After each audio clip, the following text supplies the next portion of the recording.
Now, in a video message on the occasion of the Nelson Mandela International Day celebrated this Sunday, 18th July, the United Nations Secretary General Antonio Guterres says the day gives an opportunity for reflection on the life and legacy of a legendary global advocate for dignity, equality, justice, and human rights. Guterres enjoins people to emulate Madiba'S calls for solidarity and to end racism, which he says is threatening to social cohesion. Details of that in this report by Omar Ahmad Toure. The UN Secretary General Antonio Guterres says Madiba'S call for solidarity and an end to racism are exceptionally fitting today, as division remains dreadful to societal integration around the world. Each year on this day, Nelson Mandela's birthday, we pay tribute to this extraordinary man who embodied the highest aspirations of the United Nations and the human family.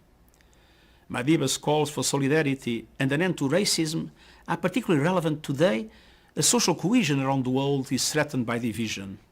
These divisions, according to Secretary Guterres, brings disunity in society with vulgar speech, deception, skepticism about science and sabotaging democracies. Societies are becoming more polarized, with hate speech on the rise and misinformation blurring the truth, questioning science and undermining democratic institutions. He says the ongoing COVID-19 pandemic has compounded these ills and has deterred years of progress in the global fight against poverty. Guterres says it is the marginalized and those discriminated against that suffer most and often get blamed for problems. He has, however, calls for emulation of Madiba'S legacy to carve out differences in maintaining world peace. Let us be inspired by Madiba'S message to each of us that each of us can make a difference in promoting peace, human rights, harmony with nature, and dignity for all.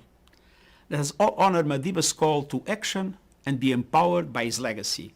In 2015, the General Assembly extended the scope of Nelson Mandela Day to promote humane conditions of imprisonment, raise awareness about the need to ensure prisoners remain part of society, and to evaluate the work of prison staff as social service of particular importance.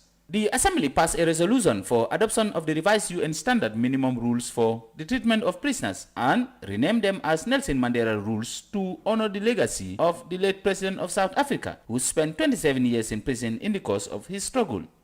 Nelson Mandela, who died in 2013, aged 95, was a South African anti-apartheid revolutionary who served as South African president from 1994 to 1999.